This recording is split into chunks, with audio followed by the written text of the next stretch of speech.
our favorite research biologist, our doctor in the house, Dr. Sean Landsman, here every week with Ask the Biologist. And he's in honor, that is some Pete Mena honor hair. Pete Mena or Bob Marley? I don't know. Where are you going? I don't know. Yeah, you might. It depends who you ask. I don't have the curl, the epic curl that Pete has. I got some more wavy stuff going on here, but my wife likes it, so the boss likes it, it stays. Yeah, wow. Well, good looking hair, man. I used to have hair like that. I'm feeling sad, but go with it while you can. Go, right never on. grow old and go with it while you can. You and Pete are both big advocates on handling, and a lot of your research has been about best practices for handling. So, tying in with a bunch of what Pete's going to say tonight, what are you going to tell us about best handling practices for our fish these days? Yeah, I'll talk a little bit about kind of what we know about what the science has told us anyway about how to best handle these fish. I mean, you guys are going to talk a little bit about increased pressure as a result of social media, and COVID-19 has certainly gotten a lot more people outside and introducing more people to the great outdoors, which is amazing. Also potentially problematic if we see increased mortality rates associated with lower survival rates post-release after people release their fish.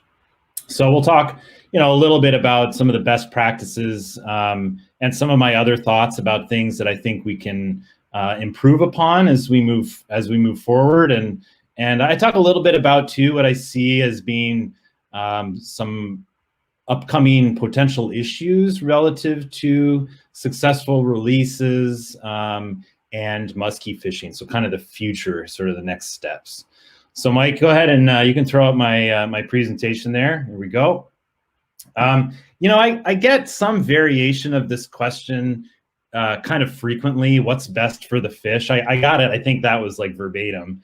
A question that was asked to me recently by one of the viewers of the show. And so I thought, one of the things that I admire about Pete is that he's been a staunch proponent of good handling practices for pretty much as long as I've been in the sport. And I started musky fishing in 2003. I think that was my first, 2001, because I caught my first one 2 days before September 11th. So it's 2001.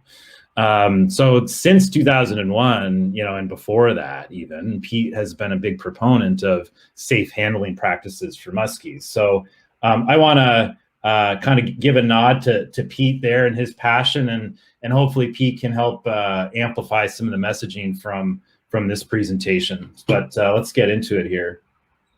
As a group of anglers, musky anglers are among some of the most conservation-oriented anglers in all of recreational fishing, in my opinion. Rivaled only maybe by some trout fishermen. But musky anglers care really deeply for the fish they catch. And as a result of that, over the years, there have been quite a number of different refinements to handling procedures that anglers have developed. These refinements and modern day handling procedures really were what formed the basis for Project Noble Beast. And I just have to give a shout out to Muskies Canada folks and Muskies Inc. I'm a member of both organizations actually. They're just, as a scientist, when you're able to collaborate with people as passionate and interested in science and willing to help and really actively wanting to help, it's really refreshing. So certainly, Pete embodies a lot of that high passion that lots of people have. But when we're talking about musky fishing as a sport, typically this sport and the fish that we catch, this is typified by really high release rates in this fishery, and particularly for specialized anglers. So typically we see over 95% release rates for specialized anglers. It's going to be less for people that are more generalized anglers. There's different minimum length limits in Ontario. There's different minimum length limits throughout a lot of different individual states, and these are management agencies that are trying to provide different kinds of opportunities for anglers, be it the trophy fisheries, or the more action-oriented or harvest-oriented fisheries. But generally speaking, specialized anglers tend to release a really high percentage of the fish that they catch, even legal-sized ones, harvestable ones. So the high length limits that we see in a lot of lakes and rivers across North America, plus really high voluntary release rates, all of these things assume that we're successfully releasing the fish that we catch. And there was some question about that in the scientific community anyway, and that's what really provided the impetus for Project Noble Beast back over 10 years ago at this point. It's hard to imagine that was over 10 years ago, but in 2009. So that was really what provided the impetus for that project and for my master's. And we walked away having learned quite a bit. But for a lot of anglers themselves, really just served to confirm what the angling community had been saying for years. Now, I'm not going to spend too much time talking about some of these things like knotless and coated nets. I mean, these are that's been one of the technological advancements that's been really great for our sport and for fish handling in general, is just to reduce the amount of injury and dermal injury, skin-related injuries, split fins, things like that. They're not perfect. I see Frabill and Beckman nets that still cause fin splits in fish, but the goal is to reduce the occurrence of that from happening, and those kinds of nets do that. We see really musky specific gear now. We've got 80-pound super braid, we've got 130-pound super braid, 174-pound single strand steel leaders, 130-pound fluorocarbon leaders, rods that are designed specifically. Jim Sarek talked about the skicks there that he helped design. These are rods that are designed specifically for muskies. Lots of backbone in them. They're intended to help get those fish in really quickly. And that's, another element to this whole ball game of ensuring a good release, is making sure that you get that fish in quickly and don't dilly-dally with it on the line. And then, one of the things that has been shown to be extremely detrimental to good releases is J-hooked live bait. I mean, that's such an antiquated method of fishing that, I don't know very many people that do it anymore. Certainly, probably no serious specialized musky anglers. Perhaps some of your more generalist anglers that want to go out and catch one in the fall every year, but otherwise don't have any interest in pursuing them. Yeah, definitely big no-no there. No J-hook live bait. That's real bad for the fish. So aside from J-hooked live bait, what's the worst thing that we can do to the fish when we're handling them?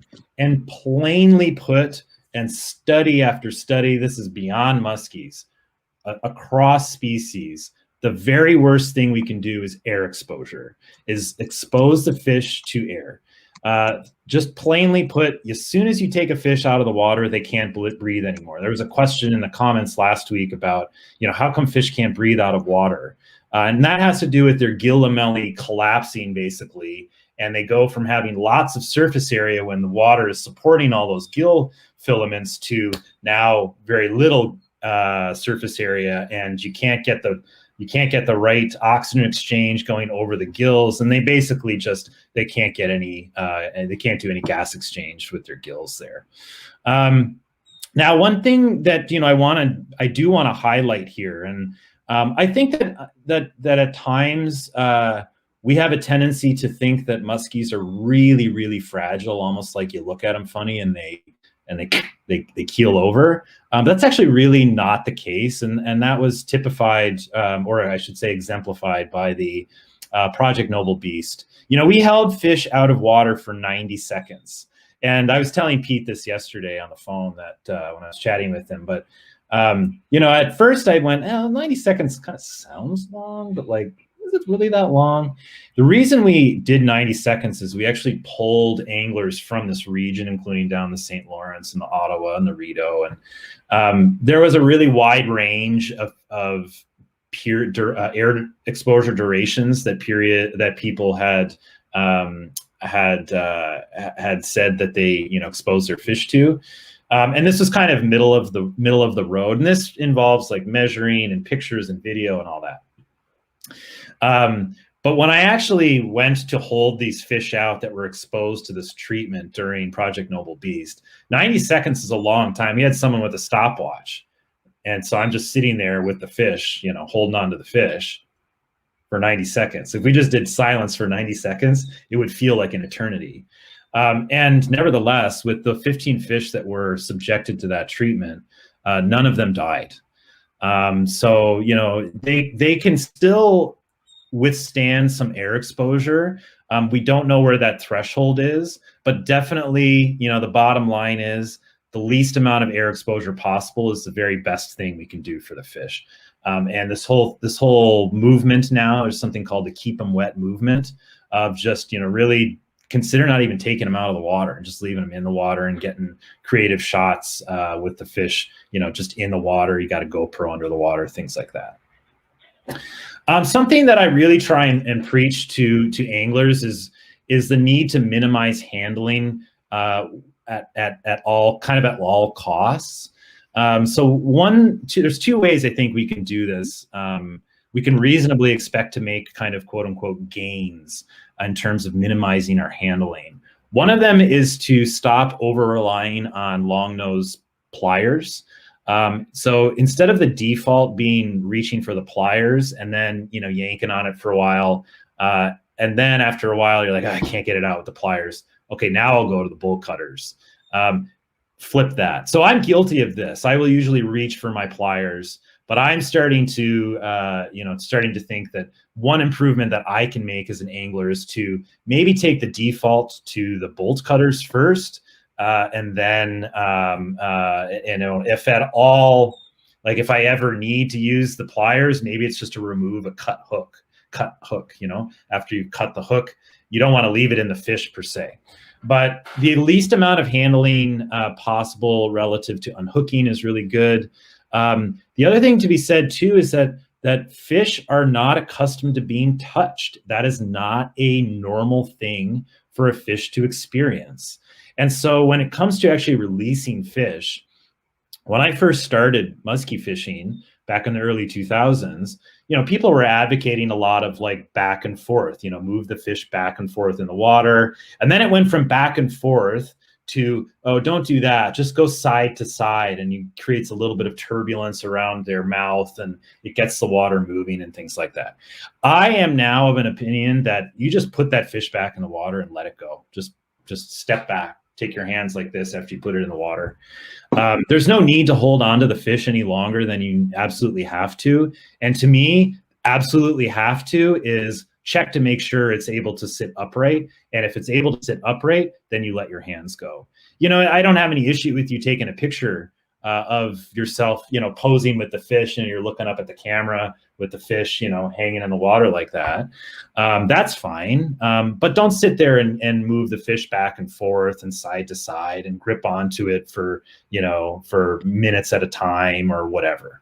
Just put it back in the water, let it go, let it swim away from you, and just be as little a disturbance as possible to that fish. In terms of water temps, you know, people have big questions about this. Last summer was really hot pretty much everywhere in North America, particularly within the muskies range. I'm not going to get into this too much, in part because as a scientist, I want to wait until this current study that's going on right now in Virginia and West Virginia is complete. The jury is still a little bit out on that for sure. I can tell you that from my own research from Project Noble Beast that stress levels got higher as water temperatures warm, particularly when we're talking about fish that were held out of the water. So when we're comparing fish that were held out of the water to fish that were left in the water and not air exposed, fish that were held out of the water tended to have higher stress levels as a result of that. So, what I would say is, if you are inclined to continue to fish for muskies during warm water, just try and minimize air exposure and handling time kind of as much as possible. Something else I get sometimes, a question I get sometimes too, are about dangerous baits. And are there any baits out there that have a higher likelihood of inflicting damage on, potentially irreversible damage on fish? The short answer is every lure type poses a risk to the fish, period. There are, single barbless hooked baits out there. Those might be the safest. They can be, modified. You can take off treble hooks and put single sea-wash hooks on them. Those may be the safest. Certainly, there's lots of literature out there to suggest that that does reduce time to unhook and injury and bleeding. It's not used a lot in musky fishing, I think, because, and frankly, I don't have any single barbless hooks on my baits, in part because they're hard enough to catch as it is. So I've got a nice pair of Nipex, and if I got problems, I start cutting. I have experienced some deeply hooked fish on rubber baits. I think that those tend to maybe sometimes induce some deeper hooking in fish, in part because of the way the bait works. They shoot forward and then stop, and the fish comes up behind them and overpowers the bait. But that said, they can do the same on bucktails too. I'll show you a photo in a minute of a fish that actually ended up dying on me that was caught on topwater, which is something that I don't typically think of as being, a particularly quote unquote dangerous lure style. I just put a picture up there of a sledge. Local musky legend Hedrick Wachelka, he takes the back hook off of his big-sized sledges because he at one time had noticed a lot of fish getting kind of weirdly hooked or dangerously hooked with that back hook slinging really close to, or even sometimes, unfortunately, into the eye. And so he decided to cut that hook off of those baits in particular, which tend to evoke a pretty savage strike from fish. I think it's really important to remember that no matter what we do, it is very likely that we will end up killing a muskie at some point in our fishing careers if we spend enough time fishing for them. And these are probably going to be fish that would die immediately. The ones that die, 48 hours after release, that may have died as a result of complications from the release and the angling event. Those are fish that we might not necessarily, see. Not every dead fish floats, right? A lot of them will end up sinking to the bottom, but some of them do float. We will see some of those. This is a fish that ended up dying on me. You can see it was a pretty big injury to its mouth, but if I remember correctly, this was back in 2007. It got the topwater lure, and I think the back hook went underneath the gill flap on the right side there, and got it in its gill arch, and it eventually bled out, which was too bad for that fish. That's, to my knowledge, that's the only one that I've caught that's died, and I don't really know how many fish I've caught, but for sure it's a small fraction of them. I also get questions about why do some fish seem to die. These might be seemingly healthy looking fish, no bleeding, like this fish there that was puffing blood out of its gills. Some fish just seem to die, and this could be because of an underlying health issue that we aren't aware of as anglers, or there could be fish can have heart attacks too, just like humans. There's something called hyperkalemia, which we started to maybe notice some signs of during Project Noble Beast. So that's this bar there, or this square here.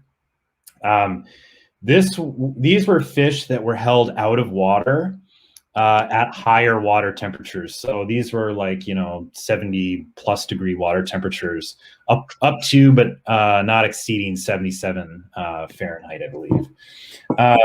And high potassium, which is what you see on the y-axis there. High potassium is what hyperkalemia is, and that is that can cause cardiac arrest. And so it's possible that if this level was high enough, we may have experienced some fish that would have died as a result of increased potassium. So what do I see about the future? I sometimes get this question too. What are some things on the horizon that might become some potential issues? Well, first of all, there's more people than ever fishing muskies. We're going to talk about that today with John and Pete. Education is really important. It's partially why I wanted to do this presentation today, because I want to get this information out there as people are starting to think about musky fishing this coming season. And for any of you out there that are relatively new to the sport, it's really important that you take fish handling seriously. And if you're bringing new people into the sport, make sure that one of the first things you teach them is how to handle fish really well. The other thing that I see as being a potential issue, I'm going to emphasize potential because we don't really know at this point. But people that are starting to target deeper fish, especially during summer. So you may have kind of two groups of fish during the summer period, some that stay shallow and some that will pull out into deeper water. And it's these ones that pull out into deeper water that people might be targeting in the summer, thinking that they might be a little easier to catch because they might be biters as opposed to the fish shallower that are maybe not so much. And I think I've talked about swim bladders before and muskies and barotrauma. And, while muskies do not have the type of swim bladder that like rockfish do in that top right photo there, you can see its eyes bulging out. Rockfish get caught from like 300 feet of water routinely. Muskies don't have the kind of swim bladder that something like a rockfish has, and it makes them less susceptible to barotrauma, but the key words there are less susceptible. They can still suffer the effects of barotrauma, and it doesn't necessarily have to be a fish that comes out of deep water. These can be fish that come out of relatively shallow water that for some reason maybe just get some extra air into their swim bladder that they're not able to expel through the pneumatic duct that connects their swim bladder to the esophagus. And so you can get situations where fish, you may see them try to go down and then they pop back up, and then they try and go down and then they pop back up, and they may do that for a while. And those fish may take off on their own at some point, or they may not. They may end up dying because they're potentially just hanging out at warm water that they weren't at 2 minutes ago when they were down 30 feet in the water column in cool water. And now they're just chilling at the surface in, warm water temperature, and their bodies are not able to adjust to that temperature because they came from fairly deep water. And so I have some potential concerns about that, but, we'll, I think that needs to be explored some more. And I'm not sure, but maybe the study down in Virginia will help us out with that southern musky study. Something else here that I put up there is a descending device, and I hope Will, if he's watching this, is okay with me sharing that photo down there on the bottom. But it's a type of homemade descending device that Will put together, and basically what it is it's just a weighted piece of wire that sticks on the bottom jaw of the fish, and then it pulls the fish down to a depth, and that weight there is only like 6 to 8 ounces. It doesn't have to be particularly heavy in order to get the fish down. But this is a way that people on the West Coast with rockfish, you can see that device in that fish's mouth there on the top right there. That's a descending device. That's meant to get fish down to 300 feet really quickly. We're not catching muskies out of that kind of water depth, but these kinds of devices might be really important for us to use if people are going to start targeting deeper fish, especially as bondy baits and jigging becomes a more mainstream tactic. So these are some things I think that we need to kind of be aware of and sort of keep our finger on the pulse, so to speak, as we move into the future. As always, if you have any questions, please send them to John or email me directly. You can also get in contact with me on social media, Instagram at Sean Landsman, or Twitter at FishNeedLove2, if any of you are Twitter folks. And yeah, I can be reached either of those places. So thanks. Fantastic as always, Sean. Wow, I'm feeling terrible because we're going to actually make Pete Mena wait 3 more minutes. I'm going to add a couple of comments. Sorry about that, Pete. I can't believe I'm doing that, but I can't believe you and I are making Pete wait. So we'll just leave it at that, Sean. But some really great comments on handling. One in particular you made. One of my great fishing friends is Kent Rosen. He's a vet, and after watching for a bunch of years, he said, "Why don't you just take the cutters as your first option for getting hooks out of a fish?" And I answered, well, because that's not the way that we've always done it, which is, how your dad answers. But when I went away and thought about it, it's absolutely a better idea. And, you and I have experienced eyes, and we can look at a hook and judge if it's going to be a problem. But, you don't want to go through that exercise with a pair of pliers for 60 seconds and then realize that, wow, now I got to start to work to get in on a tough angle with hook cutters. I think going to hook cutters is something that we should do as a best practice for fish in the future. So really good observations there. Dangerous baits and dangerous hooks. Yeah, you and I are both big Hedrick Wachalka fans.